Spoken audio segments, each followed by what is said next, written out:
என்ன அங்க மட்டும் ஆடிட்டிங் வரதில்ல, ஃபோன் கால் வரதில்லன்னு சொல்ல வர்றீங்க. ஆ, தி- நீ போறவன் நீ எங்க வேணாலும் போ, எனக்கு ஒண்ணும் பிரச்சனையே கிடையாது. அது உன் ஒப்பீனியன், உன் இஷ்டம். சொல்லக்கூடாது. நான் யார் லைவுக்கும் போமாட்டேன். பிரியாம்மா லைவுக்கு இன் அவுட் போட்டுட்டு தான் நான் எல்லா லைவுக்கும் போவேன்னு சொல்லக்கூடாது. ஆமா, ப்ராமிஸ். அப்பல்லாம் வருவாரு, இன்னொட்டு போட்டு போவாரு. ஹாய், அதுதான்டா அதாவது உங்களை என்னன்னு கூப்பிடுவாரு? ஹாய் ஜியா. மச்சி. ஹாய் மச்சி அப்படின்ட்டு வந்துட்டு இன் போட்டாச்சு, அவுட் போட்டாச்சு, பாயின்ட்டு போயிடுவாரு. ராக்கி கொஞ்சம் போய் கலாய்ப்பான். ராக்கி ஒரு தடவை கலாய்ச்சதை தூக்கி எனக்கு இன்ஸ்டால போட்டு அனுப்பிச்சான். என்ன கலாச்சாரம்? அவனா? ஐய, இன்ஸ்டால தான் பாத்துட்டு வரணும். ஒருத்தனை டேமேஜ் பண்ணுன்னா எந்த லெவலுக்கும் போவீங்க போல.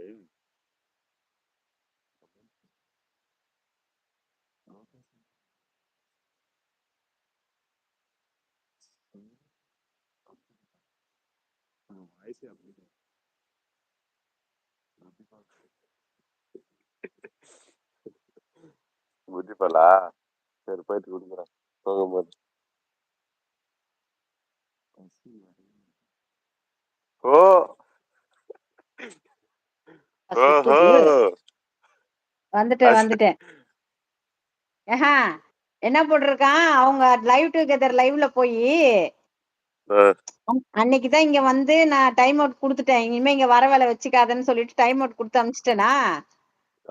அங்க லைவ் டுகெதர்ல போய் என்ன பண்ணிருக்கான்? என்ன தர்ஷன் ப்ரோ அங்க மொக்க வாங்கிட்டு இங்க அடங்கிட்டியான்னு அந்த மாதிரி போட்டிருக்கான். அந்த இவனே ஸ்கிரீன்ஷாட் மொக்க வாங்கிட்டு தானே போவேன் அப்பப்போ. அதுவே நான் பண்ண மாட்டேன்லடா. நீங்கெல்லாம் பண்ணுவீங்க. டைம் அவுட் கொடுத்துட்டு அவனே மொக்க தானே வாங்க வைப்பீங்க நீங்க. அதான்டா, அவருக்கு மோஸ்ட்லி பண்ண மாட்டோம்ல. மத்தவங்க யாரும் கலாச்சா கூட நான் ஏதாவது சொல்லி அட்ஜஸ்ட் பண்ணி விட்டுருவேன். புரியுதா? அத போய் அங்க கலாச்சிருக்கான் போல இருக்கு. அதுக்கப்புறம் அவன் என்ன சொல்லிருக்கான்? நாளைக்கு நான் லைவ் டுகெதர்ல போய் அவர் என்ன பண்றேன் பாருங்க. ஏன்டா அங்க போய் மொக்க வாங்க போற? சித்ரா மம்மி அவருக்கு தான் சப்போர்ட் பண்ணுவாங்க. இல்ல அப்ப யாரோ ஜெயந்தி இருக்காங்க, அவங்க எனக்கு தான் சப்போர்ட் பண்ணுவாங்கன்னா. எதனா பண்ணிட்டு போ அப்படின்னு விட்டேன். ஜெயந்தியா அவங்க ஸ்கேனர் வச்சிருப்பாங்களே அந்த சேனல்ல. எனக்கு அதெல்லாம் தெரியாது. நான் ரொம்பலாம் போக மாட்டாங்க, பார்க்க மாட்டேன்.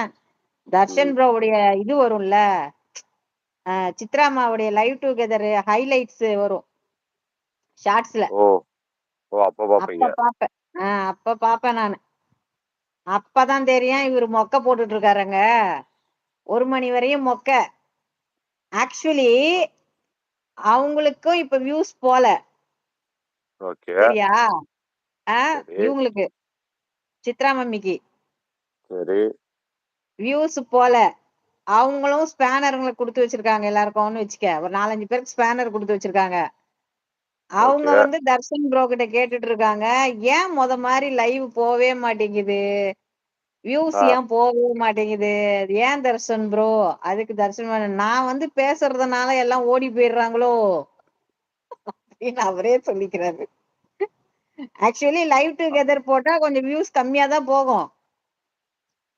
சரி ஆமா, அவங்க டெய்லி லைவ் டுகெதர் தான் போடுறாங்க.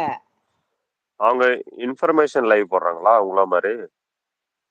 இன்ஃபர்மேஷன் லைவ்லாம் கிடையாது. இன்ஃபர்மேஷன் லைவ்க்கு தான் எப்பவுமே யூடியூப் கார ஃபர்ஸ்ட் ப்ரிஃபரன்ஸ் கொடுப்பான். ஓகேவா? அது வீடியோஸா இருக்கட்டும், ஷார்ட்ஸா இருக்கட்டும், லைவா இருக்கட்டும். ஒரு இன்ஃபர்மேஷன் நீங்க ஷேர் பண்றீங்க அப்படின்னா அதுக்கு இப்ப ரெவென்யூவே நீங்க பாத்தீங்கன்னா வச்சுக்கோங்களேன், இன்ஃபர்மேஷன் சேனலுக்கு தான் அதிகமா இருக்கும். ஓகேவா? இன்ஃபர்மேஷன் சேனல் என்ன சொல்ற? இன்ஃபர்மேஷன்னா வச்சுக்கோங்களேன், ஒரு எப்படி சொல்றது, ஒரு தெரியாத ஒரு விஷயத்த சொல்றது, எடுத்து சொல்றது. ஓகேங்களா? இப்ப எக்ஸாம்பிள் மதன் கௌரி, அப்புறம் ரிஷிபீடியா, ஆமா, அப்புறம் மினிஸ் மிஸ்ட்ரி, இந்த மாதிரி இருக்கிறவங்க எல்லாமே அதிகமா ஏர்ன் பண்ணுவாங்க. ஓகேவா? அவங்களுக்கு வியூஸே போகலனா கூட, ஏன்னா அவங்களுக்கு டாலர்ஸ் அதிகமா தருவோம். ஓகேவா? ஒரு 1 வியூ பார்த்தா ஒரு $100 மேலே தருவான் அவனுங்க. ஓகேங்களா? ஸோ அதனாலதான் அவனுங்க ரிஷிபீடியாலாம் எங்க ஓடி போனோன்னே தெரியல. நல்லா செம ஃபேன் அவனுக்கு ரிஷிபீடியா. 2018, 19, 20 அந்த மாதிரி.